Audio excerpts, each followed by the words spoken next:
What's up, everyone? See us, I hope. It's me, CJ, Me, Vipul. and welcome back to the second official episode of The Tangent, formerly known as The Root. That's the last time we'll talk about the Root. That name is dead to us.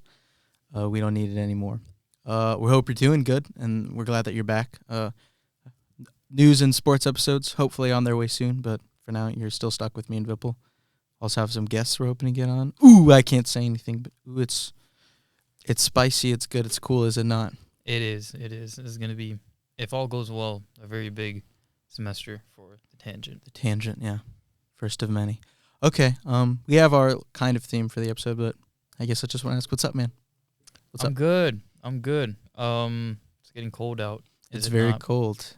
Stay warm, please. I forget how cold it gets, man. I should know. I get really dry hands. On the way here, I was freezing my hands off. Which, like, when I first stepped outside today, it was like noon. It was actually not that cold, but then it quickly got. It gets you. It quickly got very cold. It gets you. Don't watch out for the forecast for the whole day, and not just when it is you're stepping out. Would be my advice. Definitely, and it kind of sucks because I feel like everybody gets so like hesitant to go out and do things sometimes. True. When it's cold, and like it's fair, but I try to keep the spirit alive of going out and doing whatever shenanigans. Yeah, that means. It's also a psychological thing. I feel like it's not just inconvenient to go out, but I don't know. I look at the gray skies, and I'm like, oh man, yeah, I don't really want to do anything. It reflects back into your soul, man. Resist that. We got pretty deep last episode. My mom said she loved it, though. Really? Shout out to your mom. Mm-hmm. Yeah. Thanks, Mom. It's a good reception. Maybe that's what this should be, just a philosophical we get podcast. a little, I figured we'd kind of, I figured we'd get a little kooky. Mm-hmm. Sorry, I might keep hitting the mic because we're trying to face the camera this time. We were kind of just. Keep you in the conversation. Awkwardly kind of we're not used to it, but we're going to get more used to it. Okay. So the rough theme of this episode is half sports, why we're into them, and half becoming too old that celebrities are people our age. And that affects you in any way. I think, the two are definitely intertwined. They are to the themes. Oh, yeah. I'm about to get into it. Oh, yeah. I'm probably writing an opinion piece about this soon, but as I'm sure you're all aware, on Monday, IU made history, winning college football championships. They went 16-0, completely undefeated. Fernando Mendoza, their quarterback, won the Heisman. What is that? Like, for context, I don't watch the American Football Award that they award to like a college student. That's like. This is like the MVP? Crazy. Yeah, MVP for like college students. And so they were getting a lot of buzz. However, historically, maybe you know, maybe you don't know, IU has kind of sucked at football. They've never been a football school. They were actually a basketball school. Well, how the turntables? They were a basketball school kind of like a while ago, like 80s, 90s. They won a lot of NCAA championships. I think they won 5. Don't quote me on that. And kind of like stalled out. And then obviously in recent years, we've kind of picked up the slack in basketball. We went to the championship 2 years ago. We lost, but we went, and it was awesome. But now, all eyes are on IU and not on us. Sucks. It kind of sucks. It does kind of suck, and that's kind of the crux of what I want to get into, and we'll talk about also in an opinion piece. But let me first get out of the way by saying I like Fernando Mendoza. He seems like a really nice guy, a really fun, nice guy, heartwarming story. I'm not going to go into it, but he was actually going to play. He wanted to play for University of Miami, where he's from. Didn't get in, or wasn't accepted or whatever, and he just beat University of Miami. Yeah, crazy. Like. They're going to make a movie about this. And I want to ask the Purdue student body, where's your rage?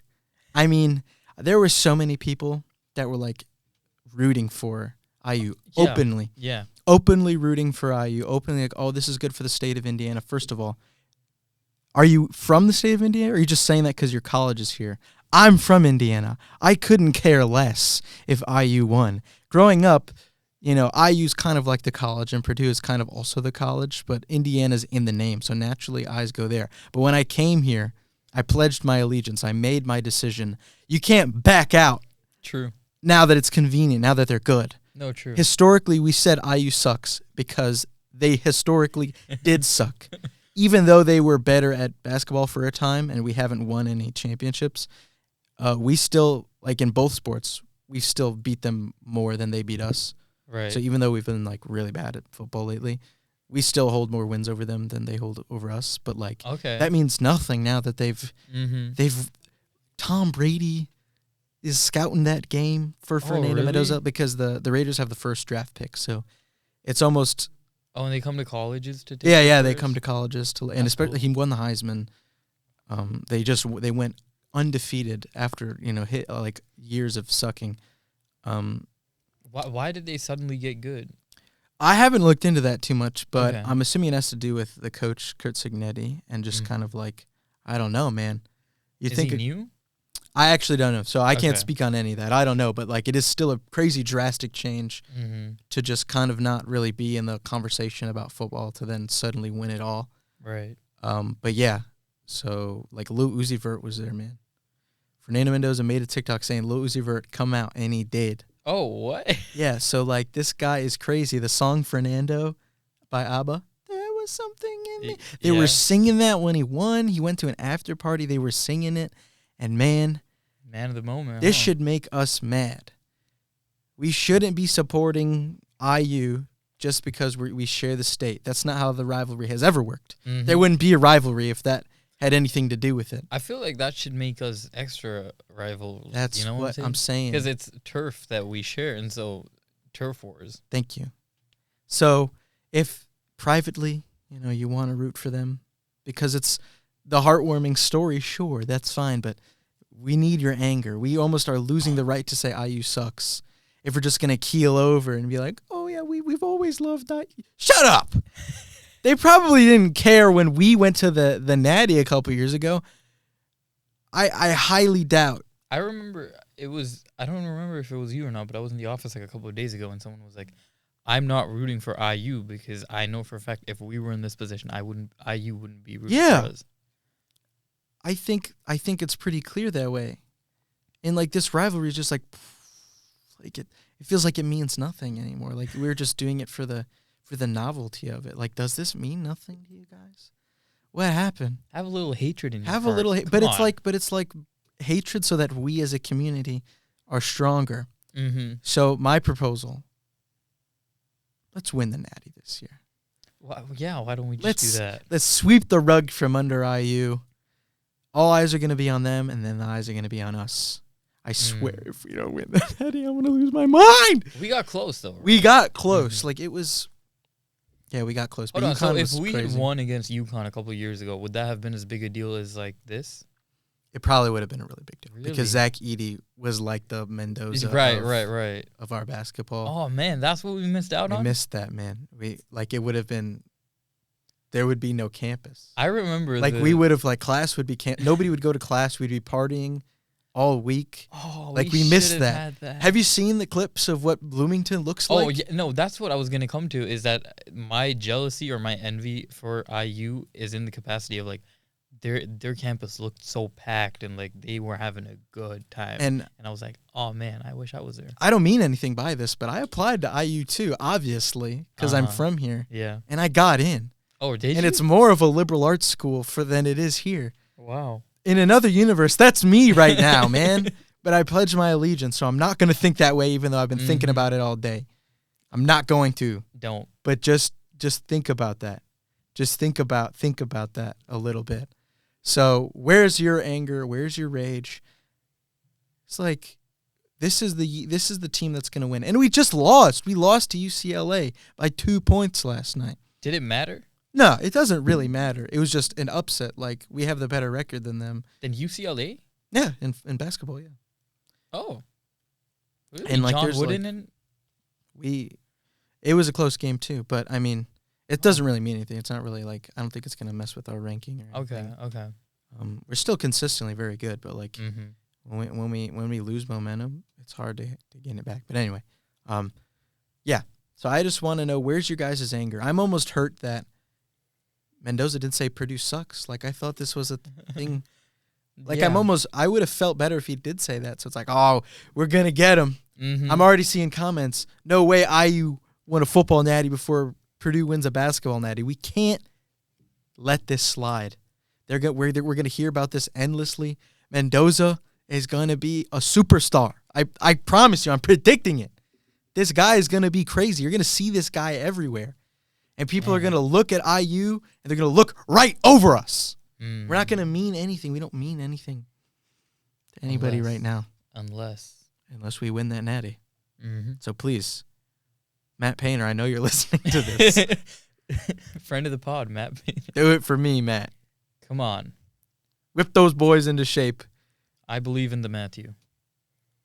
I believe in you, Matthew Painter. But yeah, and the reason all of this only means anything to me is because I just recently got into American football. Right. Okay, so I'm not going crazy. You weren't. No, I was not. Okay. No, because especially because you missed certain hangouts for the Bears. I was watching the Bears. Some team called the Bears, and that was not always a thing, was it? No. Okay. Okay. So growing up, Bears fan, Chicago teams. Growing up, like we'd go to White Sox games. My dad, huge Chicago fan, except the Cubs. We don't like the Cubs. Why is that? Rivalry. And what sport is that? Baseball. So it's the White Sox and the Cubs. They have a inner city rivalry. And the White Sox is also Boston?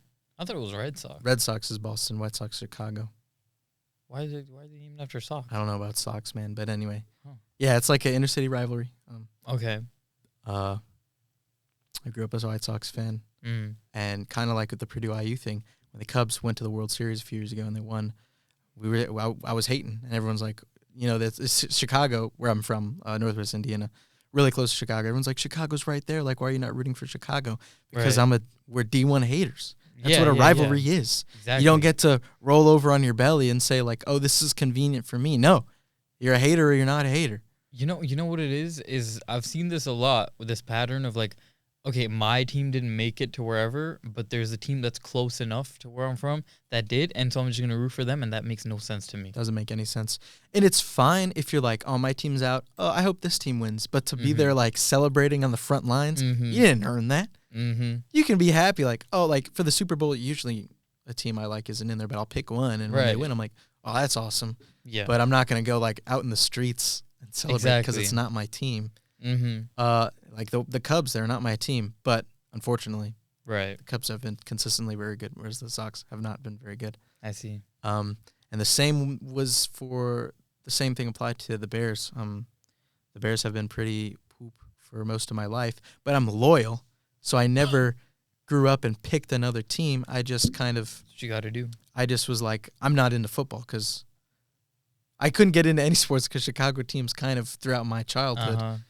If I was a Cubs fan, maybe I'd be more into baseball, but I wasn't. So, like, cause like the Bulls, all of them, they never, no one's really pulling their weight except for the Blackhawks. The Blackhawks, I was there at the Stanley Cup parade. I forget what year that was, but that's hockey. Okay. So it's like, Too many I've got some sports choice here. words about hockey later.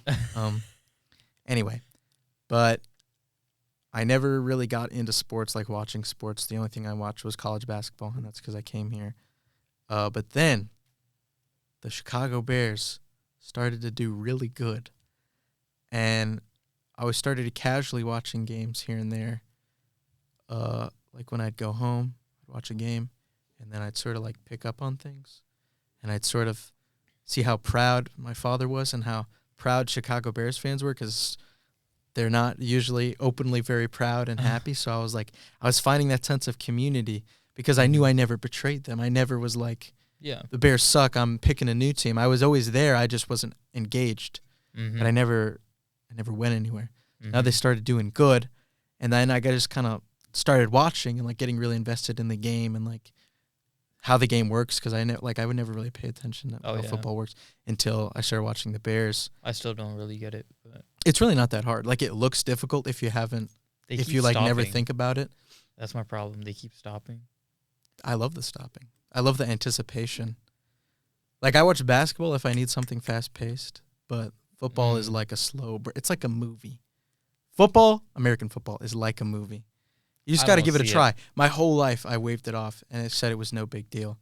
Maybe I'm a hypocrite because now it's convenient for me, but I don't think it's going away.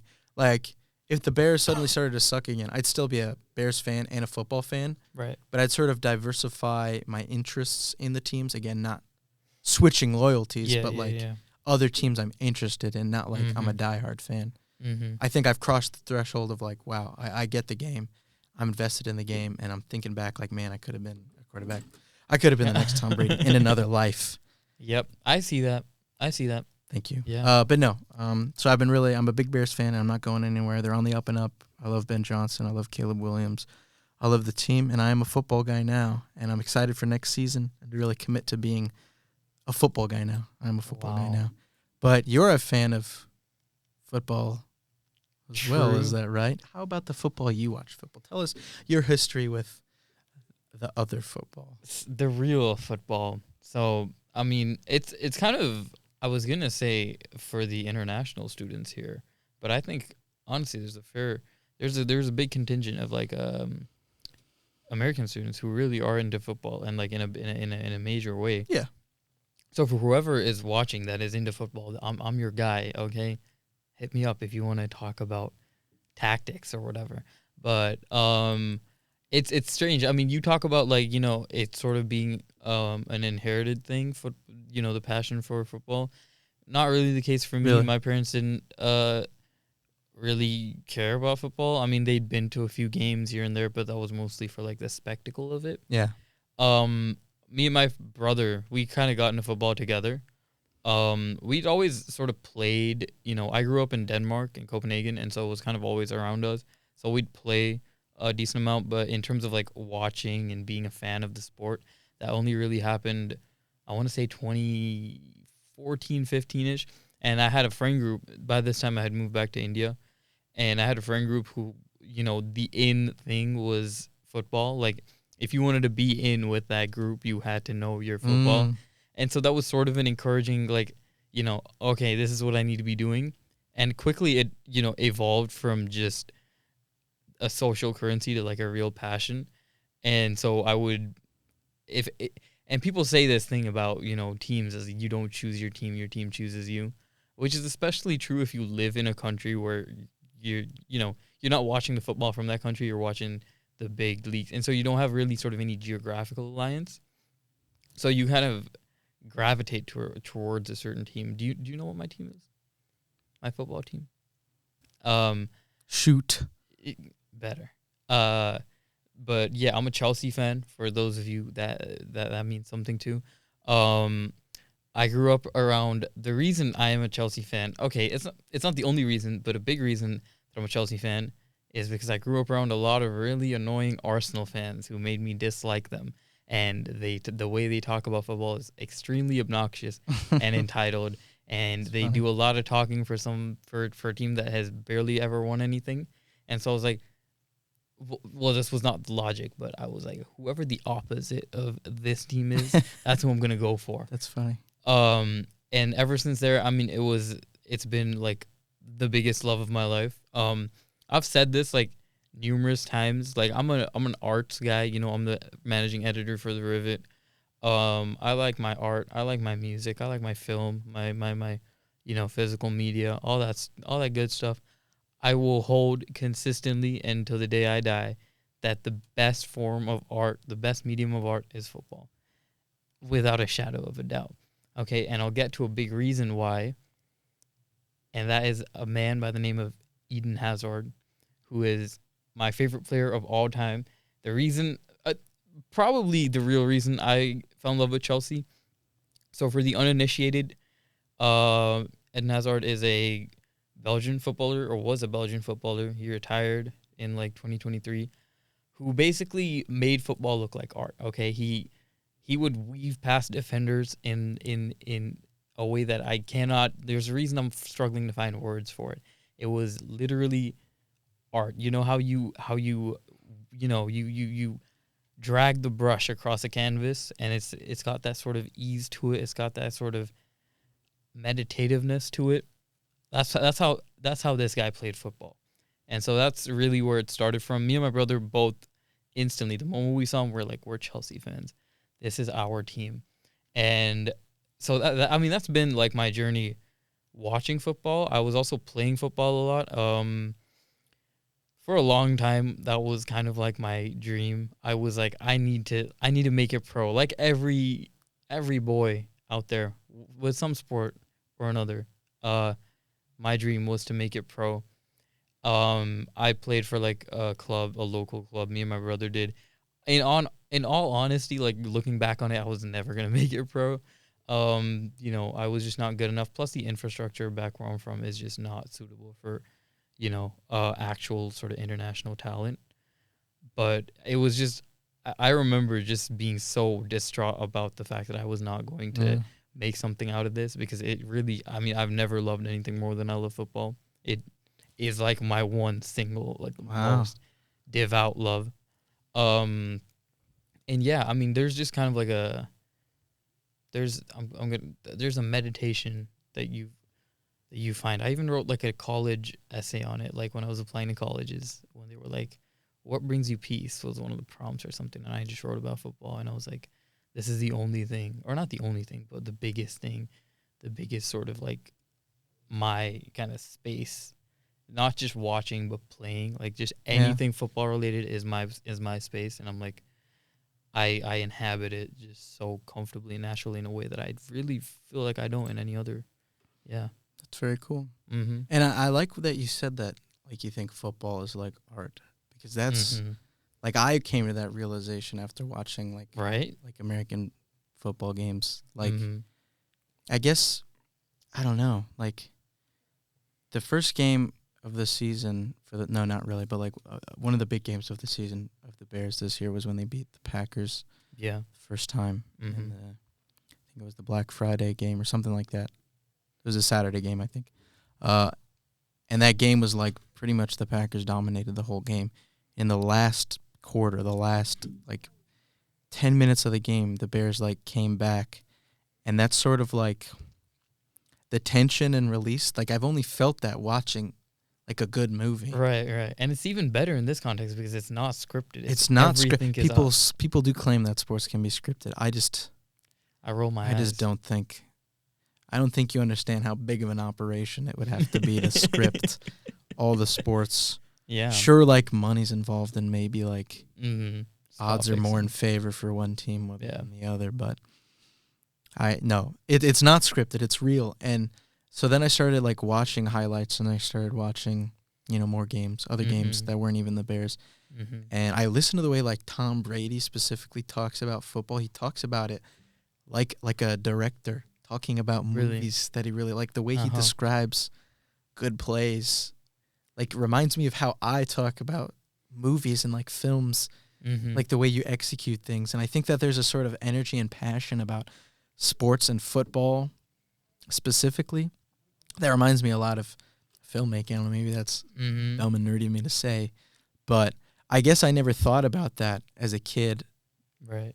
Because as a kid, I really didn't even know my love for movies either. But I see that now, and I do see the artistry in the like throwing a crazy like catch, even like a good run, a good tackle, a good field goal, a good, something that seems boring. Like, that takes skill, but that also takes nurturing that skill and getting better. And that implies like the collaboration. Like, the Bears had like a decent, like Caleb Williams was still the quarterback last year, and we sucked last year. The Bears were absolute garbage. But then with some new players, a new coach completely flips that around, which just goes to show the human influence that really goes on in this. And that's like what I like about like art, like how one, like the coach is like the director. Yeah, exactly. And like your QB's like the star, and like the way you got that back and forth between the two and the rest of the team. I find like real beauty in that, and just the anticipate and the community of it. Oh yeah. Like, obviously, like a lot of people back home are Bears fans, and like just the crazy play happens, like the just joy that you feel in being around each other. that's like unmatched. I think that sort of community. Yeah. And I'm sure it's like definitely similar for that kind of football. I think if we're talking about like the two most, I think like impactful sports, I think it is both footballs. Well, like in terms of like how it affects people and communities. Well, I mean, it depends how you quantify that, because are you talking about the most popular ones? I just mean like the feeling that it gives you while watching in like the community. I feel like every sport kind of has that, and not that makes it any less special. I think football is definitely on top, just because of how international it is. I mean, yeah, like the amount of times, like I remember when I did a summer course like in the U.S. before I came to college at Duke, and I remember kind of feeling like a fish out of water. Duke University, home of Kyrie Irving. But I felt like a fish out of water there, and I didn't know anybody, and I wasn't very familiar with the environment or any of the people. And I see this dude wearing a Chelsea shirt. Boom, that's my best friend for the entire course, Yeah. And so there's kind of that immediacy to it. You can find people anywhere across the globe, as long as they're wearing a jersey or they tell you about their club, or even, it doesn't have to be the same club. As long as you have that shared passion for football, I feel like, language barriers be damned. You know? No, definitely. It's incredible. It's very universal. That's why they call it the beautiful game. Yeah. And there definitely is beauty in that. Do you know what the two most popular sports are in the world? Is it cricket and football? Yep, both of my sports. Both of my sports on top. Neither of which have really. I mean, I've definitely a lot of my friends growing up were big soccer. Mm-hmm. I will call it soccer. Okay, for the sake of clarity. Mm-hmm. What is it? What do they call it? I don't know. That's confusing. I guess I've thought about it, of course, but it's just confusing. What do they call it? Everybody else calls it football. Right. They call it soccer. Because you decided to have another sport called football where they barely use their feet. Yeah. They use their feet for one thing. Right. And people are like, oh, but, they kick it. And so I'm like, yeah, football, they don't throw always the ball kick it. It is much more of a hand sport than it is. Exactly. Handball doesn't really sound. They throw the ball in football more than they kick the ball in your football. So by that logic, we should be called handball. This is crazy. I mean, it doesn't really make any sense. But yeah. What were you going to say? I don't know. We went on a little tangent. Whoa. Oh! I didn't even do that on purpose. What was I going to say? I don't know, but I will also quickly touch upon my other sport, cricket, which I feel like the audience, a lot of them are probably going to tune out of this bit, but there is going to be a small section that is going to have their ears perked up. Pay attention, cricket haters. Cricket, yeah, exactly. I think cricket gets a bad rep because of sort of the pace of the sport, which I think is an outdated representation. Yes, it's a slow sport. I mean, as is football, I think. But again, like you said earlier with football, right? You kind of enjoy the slow burn of it. There's different formats of cricket, and there's a fast-paced version as well, which is primarily what I watch because it's just more fun. But my dad, like growing up, there's games that go on through the day for like weeks. That's kind of just how cricket is structured. And so growing up, that would be background noise, like always on in our household. And so I've kind of grown up with cricket always in my environment. I grew up playing a lot of cricket. Like, it's a very communal sort of thing back home.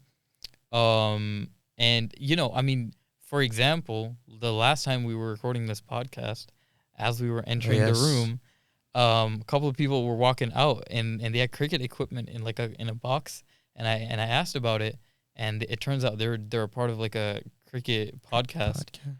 And then I started speaking to one of them in my language, in the middle of Indiana, about like our team RCB and how they, after having never won the major cup called the IPL, finally did it like last summer, and like one of the biggest sporting events on earth.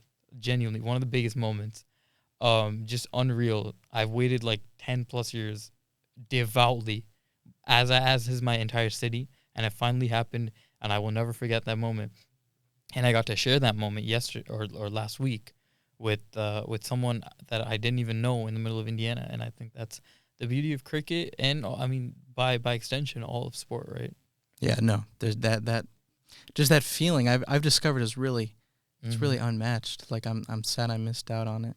Oh And I yeah. think a part of my hesitation also is just because I didn't really like playing sports as a kid. I think I was a dumb kid though, and I couldn't pick up on like when we'd go to practice, like paying attention to like getting better. I think I just didn't care for some reason, which like Which is fair. imagine if I did care, maybe I'd be really good. You know, you never know. Yeah, no, I definitely think like playing sports is such an integral part of any kid. I understand if it's not your thing, but I feel like you have to give it a try. Oh yeah, no, you definitely as a kid you should play like as many Everybody can sports. benefit from And if you're like in middle school or high school and you're like I really don't like it, then like exactly. that's fine. Like that's how it goes. But I am grateful that I played like soccer, Yeah. softball, t-ball is like the baby version of baseball. Okay. Soccer, t-ball, and basketball. Growing up, those are like the sports I never even played Yeah. football. I thought with like the physicality of it, like if I couldn't be good at that, but then watching, I was like, man, that looks fun. Like Yeah. And I mean, yeah. So I kind of wish I paid attention more and kind of like yeah, no, involved myself in a sport. because it gives you so much. It teaches you discipline. I feel like Yeah, because definitely. physical fitness, everything. It gives you so many friendships. I mean, I've made so many friends over the years playing football, or even just watching football. And it gives you, I don't know, a beauty. I feel I whenever someone tells me that they're not into any sports, I'm always like, it's definitely because you haven't tried. Like, Yeah, no, that was literally me. That was I've- literally I've- my thing. I've never really found someone who's put the effort into understand the sport fully, like to its fullest, or not even fully, but understand the sport to a competent extent and not come away like feeling some kind of, passion for the sport. And so it's like, if someone says, "Oh, I don't really watch any sports," I'm like, "You've definitely just not tried," because there's no. It's the most thrilling TV show on earth. It's the most thrilling movie on earth. It's unbeatable. Yeah. No, Yeah. I completely agree. Mm-hmm. It feels like an event, like especially like it makes me even appreciate like the Super Bowl even more. Super Bowl is something I never really even cared about all that much, but now it's like imagine if your team is there, especially something like there are still NFL teams that haven't ever won a Super Bowl. How many NFL teams are there? God, I don't know. I'm still Okay, I could name every team, but I couldn't tell you how many there are. Mm-hmm. But like the Bears, I think have only won once. It was Wow. like way before I was born. Mm. And I do like the comparison between the art and the football, because I feel like there's two sides to it. There's like the tactics, which is like the science side of it, like if you want to draw that comparison, and then there's the actual execution, which is where the art is, I think. And whenever those two things like actually come together and you have the full context for it, I think it's like such a beautiful experience. Yeah. So I'm trying to bring like a more like sportsy view to my movies and a more cinematic view to my challengers, my sports, and sort of like I think like just even barely touching just diving into football like on a surface level. I feel like movies, we need to talk about movies like we talk about sports, and like gassing up directors and actors and like what they do and how they do it and like how they perfect their skill.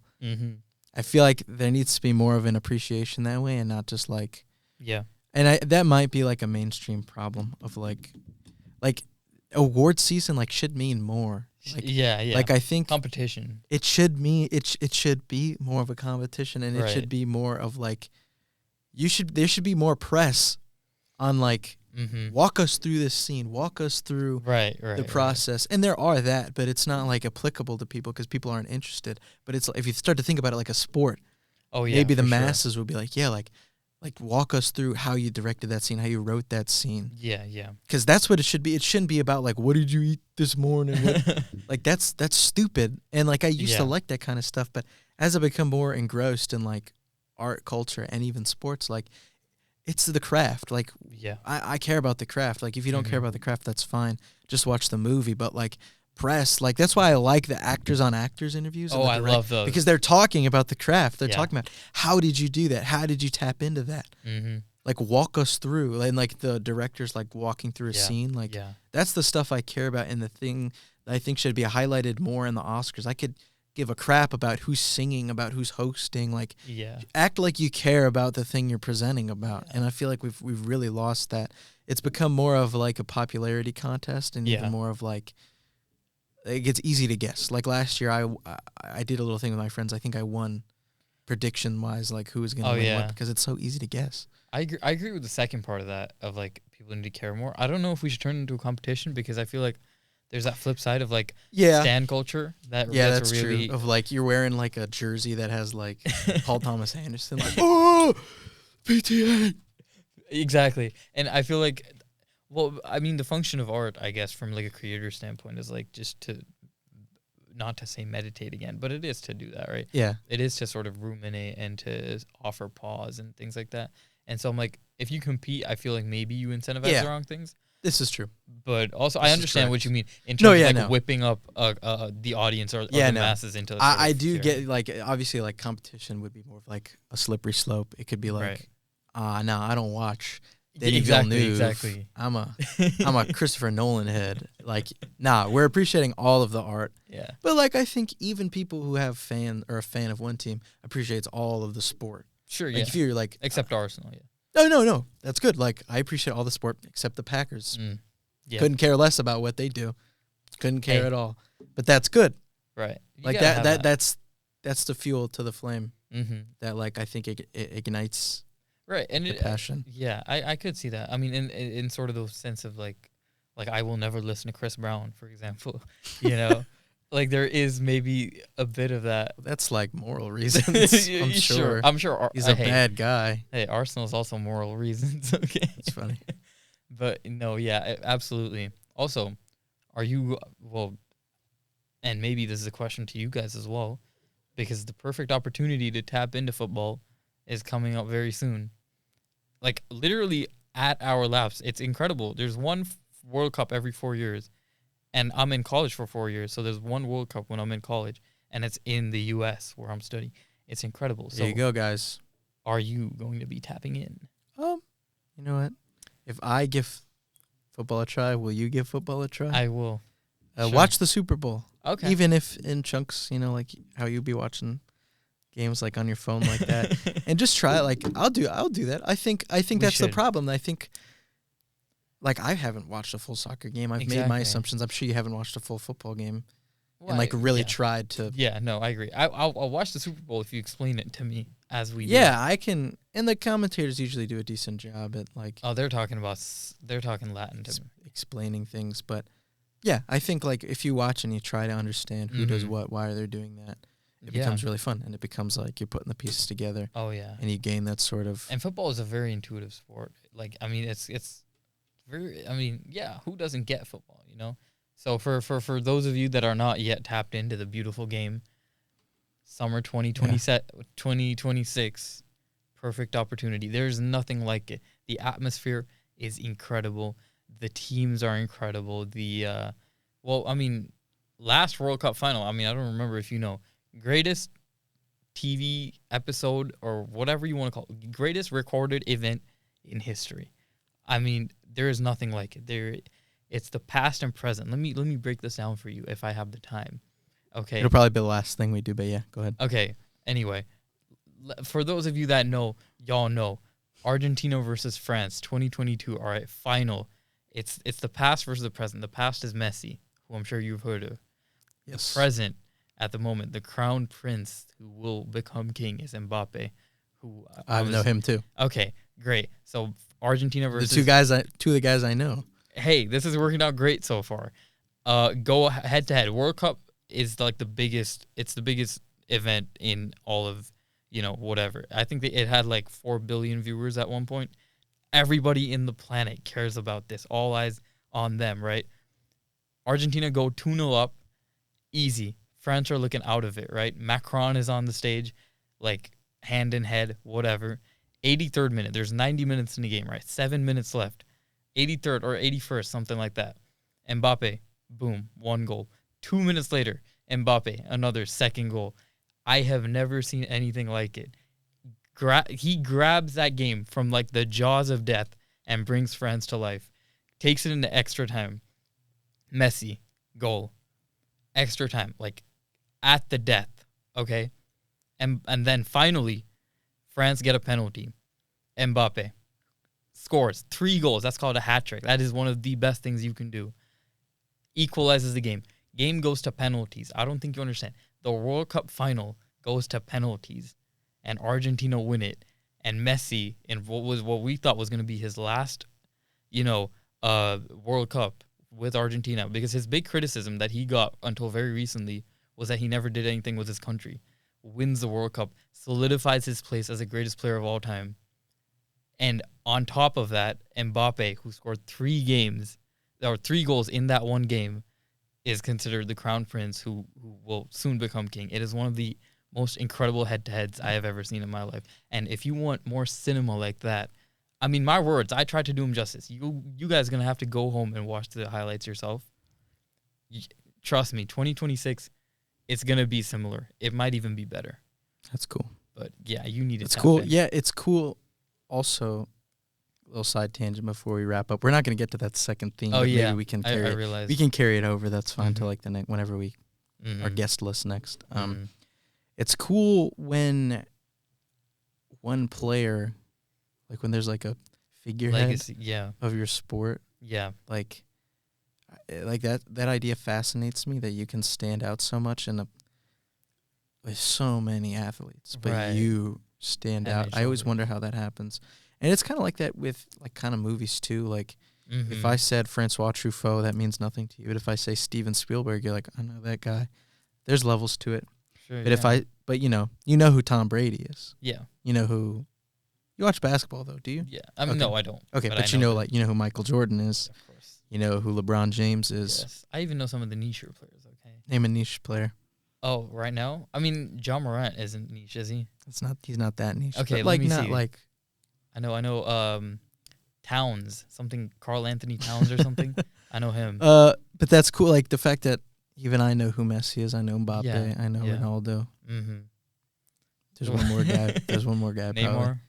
Neymar. Oh, I know him. There's some big names. Yeah, but I feel like honestly, football. Could you name another football player that you know? This isn't like Tom Brady. this isn't a trap. I'm sure. genuinely curious. I think I could, right? I think I could. Odell Beckham Jr. I think, right? There you go. I should know a lot more. Hold on. There's a Hudson Card. Is that what someone? Maybe I don't know. I think it You know is. Peyton Manning. Peyton Manning. Peyton Yeah, and Eli Manning. Okay, Randy Moss. there I know are. the- It's just cool to have figureheads of a sport like that. No, and like for sure. Cultural to achieve that sort of greatness. Mm-hmm. It's cool that I can turn to you and say Messi, and even you know who. Yeah. I'm talking about. So we know ball, guys. This entire episode, it was just because we got accusations that Proof we don't know that ball. we know ball. I just recently discovered ball, but I know it. So if I don't know some things, Yeah. give me a break. But I'm in. I'm not faking out. Like Mm-hmm. I've been watching football highlights like the whole time. Like Right. I've never ever cared You got to do that the football knowledge. season's over. Right. But now I care. Mm-hmm. And I'm not in school next semester. So like semester starts like right around football season starts. So like Yeah, it's weird to think that I'm anticipating so far into the future, but like that's something to look forward to. Yeah. It's football season. So watch sports. They're fun. Yeah. Even if you're a nerd. Two dweebs like us. Exactly. It's incredible. So yeah. IU sucks. Moral of the story. They suck. That's a good note to end Purdue on. wins the Natty. IU sucks. Thank you guys for listening. We'll be back hopefully with some guests. We'll maybe talk about the theme we didn't get to, but Right. I'm glad we had a very passionate discussion over here. Thank you guys as always for tuning in, and we'll see you next time.